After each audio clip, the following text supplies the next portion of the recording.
It's quiet out here. The desert sprawls from horizon to horizon, where purest white meets twilight red. There are no edges here, no angles, just curves and the gentle rise and fall of dunes as far as the eye can see, and everywhere beyond that. Had a visitor from some other world laid eyes on this place, they might have found it serene, even beautiful, pure. I can enjoy no such delusions, regretfully, for I know what lies beneath and among the sands of the endless desert. A carnal house spanning an entire planet, 7 billion human souls ground thin and fine until no trace of their existence could ever be found. I know this because I put them all there. Oh, brother. It all happens so fast once we're gone. It began the day you that I have never known, found my power. The power I hid from myself in some previous life for reasons I can now easily guess. I was looking out of the window of my apartment so I could see the stars, and instead, I saw you, blazing as you tore yourself asunder to keep the power away from yourself. You didn't trust what you would do with it, and so you chose to throw it away. You knew yourself all too well, as I suspect I did too, at one point. By all accounts, I should not have been able to see you. My apartment was truly a tiny containment cell about half a mile underground, but such considerations never meant much to one living entirely in his own world. When I saw the moment of your demise, I became aware of myself for the first time in I have no idea in how long. Whichever part of me that led me to throw away my power did the same to my will, trapping it in an eternal status quo from which there could be no release. An eternity of filling spreadsheets for employers who existed solely in my head, of 9 o'clock meetings with no one, of fake masturbatory crushes over imaginary women. An eternity of tired, grinding mediocrity. But that was over that night, with your soul burning in the atmosphere like the loneliest of stars. I awakened. I died. For whatever left that little cell turned apartment wasn't me anymore. I was never more than an earthworm, distinct from all the rest only in that I had a little more control over the soil in which I crawled. They never thought me more than a minor reality bender, a bundle of introverted powers and neuroses that was very unlikely to ever pose any serious threat. And they were right. The person I was, SCP-1915 as they called me, never was anything more than that. But 1915 died that day watching a fallen star. The thing that then swatted the guards posted at its cell like they were less than gnats, that raced Site-17 into this fine white sand that is now so warm beneath the feet. That was something else. Not an entity, for that would imply a personality, and this thing surely has none. Not a purpose, for there was no purpose behind its actions then, nor will there be for any of its actions to come. Nor was it a will, for it wants nothing. Not vengeance, not dominion, not freedom, not even simple power. No. If I had to describe that thing as anything at all, it would be an absence. A void where the entity should be. A lack of purpose. An imbecile force devoid of all will. an absence. The sand is still warm to the feet. That means the sun still burns high above. I wonder why it lets it remain, and all else was so quickly erased, when it could so easily just reach and pluck it out of the sky. Had it been another, I'd suspect it was to mock humanity's memory, to mock that sliver of me that still persists in the flesh, stubborn like a buried tick. But this is the absence. It does not mock. After Site-17's destruction, retaliation soon followed. Standard containment teams at first, though certainly still enough to meet any anomaly the Foundation imagined could be contained in Site-17 with overwhelming force. When those men failed to return, failed to even report their arrival, more serious measures had to be taken. Site-17 has always been isolated, and so they could act freely. Gunships and fire teams, aerial bombardment, and artillery barrages. The Foundation came down on what it still believed to be SCP-1915 like a fire god's fist, all heat and sound and bluster. Had it still been truly corporeal, I doubt even ashes would have remained. But whatever the absence truly was by that point, the tattered semblance of my flesh hanging around it had very little to do with it. It simply stood there, took it all in, and the Foundation's initial fury was soon spent. It then began to walk, and not too quickly either. For days it simply leisurely strode on while the Foundation threw everything it had at it. I watched from within my deadbolt as it walked, unfeeling, uncaring, and this desert followed in its wake, as inscrutable and unstoppable as its harbinger. We are not quite alone here. Some stubborn immortals persist, wretched creatures. A continent away, an ancient man still walks, tormented by 3 mocking voices. He believed that once he was the only one left, he'd be allowed to rest. He was wrong. Beneath the ground is a soul, suffocating as the earth slowly grinds its sanity to mulch. From its prison of gold and rubies, there would be no release. Elsewhere lies a once smiling god, as the sand covers his prone figure. He does not resist. He had once promised the world his love, promised humanity the stars. Sand pours through his fingers as he tries to gather his flame together. His people. But it is dying. And they are dead. Extinguished. When someone walks, they're bound to reach somewhere eventually, despite everyone's best efforts. And so the absence arrived at its first city, the sand at its heels like an obedient lapdog. There's been villages and towns before that, but the absence didn't seem to care enough to bother with them. It simply walked by, leaving them to the whims of the sand, which were only ever singular in their intent. But through the streets of the city it strode, as mobile task forces fought and fell to buy the civilian population just a few more minutes to evacuate. By this point, hiding what was truly going on became impossible, of course, as street after street sank beneath that gentle, crawling tide. The Foundation had, of course, attempted to evacuate the city once it realized there would be no stopping the absence.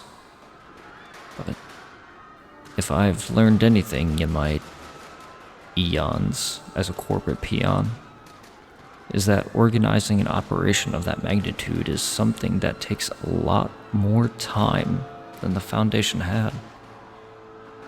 It's a wonder how they managed to save as many as they did. As for the rest, it had waited until night fell. I imagine it was an eerie sight, that lone figure standing beneath the frozen light of other worlds in that empty intersection between financial and residential districts, where train tracks used to be before the old steam locomotives went out of service and were never replaced by newer ones. Yes, it waited until it could see the stars. Then it burned. Without heat, without light, without life. It burned a hole through the city. There was nothing to fill it in. Reality cannot suffer a vacuum, they always said. But the absence had shown how little it cared for reality. So it was gone, just like that. How does one explain something like that? How do you describe what isn't there? Where one moment was a city of 500,000, the next, it wasn't. To the place it was, even the sands wouldn't come. It was just a scar. It was nothing. It was then, I believe, that the Foundation realized it could not stand alone. The next few months of the Absence's march saw them turn to their sometimes allies, coalition mage killers and thermonuclear strikes, initiative paladins and holy relics, sniper rifle or sacred sword, burning inferno or divine retribution. The Absence did not care. And soon, the Foundation had no allies left to turn to. It then called on its once vicious enemies. Ink Eaters wove their arts in maddening patterns to break the minds of the infinite. Archivists and librarians poured from the ways, bringing with them the knowledge of 100,000 worlds. Clockwork titans shook the barren whiteness of the sands with the thunder of metal. The Absence did not care. And soon the Foundation ran out of enemies. In a last act of desperation, they committed their final, most painful betrayal. The Wardens unleashed upon the world their prisoners. Of these, I have made note, though I doubt the Absence did the same. On the blasted wasteland that was once Boston, it was assailed by two brothers. One savage, the other somber. One violent, the other reluctant. They nevertheless fought with a graceful unity to take the breath away. In their eyes, I saw that they did not know each other for a very long while, and that they fought so that they could have the time to rectify this. I saw regret and hope, rage and desperation, but most of all, I saw a simple need to be. I would like to believe that you and I would have been like them had we met, brother. They fought with the fury of 1,000 years of solitude. It did not suffice. In a wounded valley that had once been part of the Black Sea, we came across a self-proclaimed god. There was nothing but confidence in his eyes as he threw reality itself into disarray, bent and twisted the most fundamental laws to bring upon the Absence untold destruction. The earth froze and boiled and heaved, the air screamed with blighted glee, and the god, he strode draped in a cloak of lightning. As time itself clawed at the Absence with talons of utter unbeing. Until the god came to meet the Absence's lack of a gaze. until his eyes rested on nothing that lasted forever. Till he did not suffice. Before the walls of Acre, as the ancient city was drowned by the desert, two figures approached us. One was four-legged and horned. Its crown was ice, its eyes galaxies. Its whole was power absolute. The second was a man, simple, humble, but possessing a love of being that extended to the edges of the universe, compassion to pierce the deepest of hells that had nothing to do with weakness. Of the two, I could not tell you which was more glorious, which was more terrifying. They met the absence with will alone, and when I felt it fall on us, I thought I would weep. Surely nothing could withstand such a presence. Surely nothing would want to. But the absence was less than nothing. Infinitely less. I've told you what became of kind Pangloss. Of the others, even less remained. For months, they came. For years. For decades. Alone or in groups, with ferocity or with a blank stare, the Foundation's prisoners threw themselves at the absence. I could not hope to imagine the reasons behind the actions of every individual anomaly, but if I could guess, I would say that the idea of sharing existence with a thing like the absence galled them to the point of madness. I do not blame them, but by the end, the prisons ran empty, and the world dried up, as life was drained from it inch by inch, grain by grain, until only one city remained.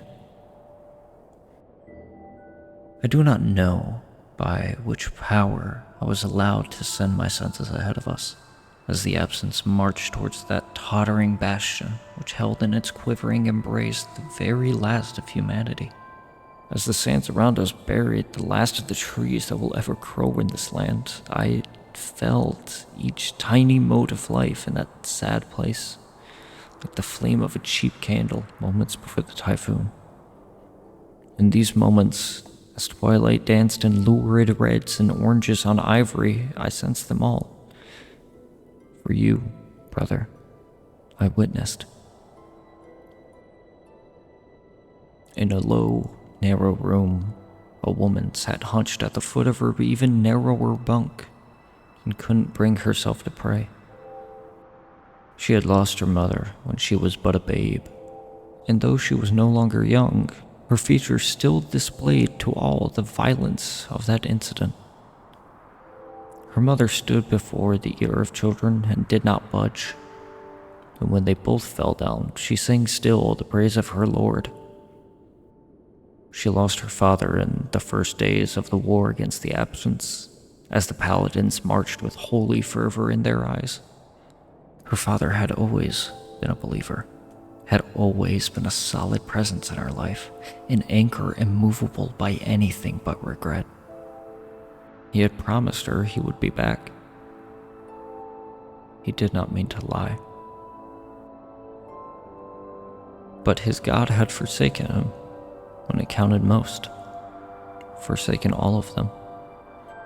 And now Naomi knelt at the foot of the ever-narrowing bunk and could not pray. So she cursed instead. Below, in a series of dank cellars, which might have at one point stored cheeses, a woman of about 40 tinkered with broken toys. When she was young, she made wonders, such wonders. In every line etched across her prematurely old face, I saw what could have been, had it not been for the absence. For me.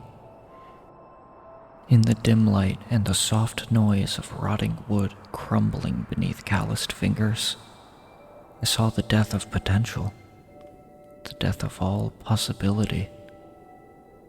Though Isabel was stubborn, as she always was, she knew that this toy would be her last. Just as well, she thought. After today, there would be none left to play with it. On the rooftop of the highest building still standing, an elderly man watched the world come to an end. He was once an agent of the Foundation, once one among 100,000 ready, prepared, and collected. His duty was to instruct new agents what was proper for an agent to do, how it was proper for an agent to think. And he had been very good at his job, since generally his recruits survived for long enough to thank him. But what was he now, he wondered, as he watched the sands pour over the paltry last line of defense that a few defiant fools erected the day before. His lads and lasses were all long since dead, and all that he knew, all of his years of training and experience, in the end, they amounted to less than nothing. No longer an agent, for there was no longer an agency. No longer a teacher, for the students were gone.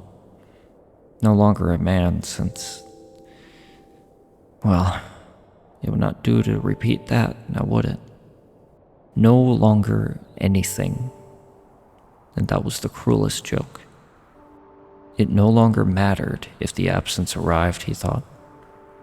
They were already within it. A noise behind him, and the old man turned to see a small, mousy man in a wrinkled gray suit and a deflated hat that at one point was likely a fedora. He looked at the old man, but said nothing. Lombardi looked back and didn't know if to laugh or cry. Soon, it ceased to matter. Such was the end. Quiet, small, bereft of heroics and great deeds, free of pretensions of great meaning. One night, there was human race on the planet Earth. The next, there wasn't. And that was that. The stars did not wait for you, brother. When you took my power, when you burned yourself in the skies above, they looked upon you and felt nothing. The stars did not wait for humanity, for all of the promise it showed, for all the promise others saw in them. But what of the absence? What of me? I am, by all accounts, impossible qualifications, the greatest monster this world has ever saw. Perhaps that any world saw. And yet, brother, I see now that the stars wait for us. For me. Where's the justice in that? Seek it not, for there is none. But the fact remains, brother. The stars do not wait for you. But they wait for me. To take them into my embrace. I suspect I shall not be long.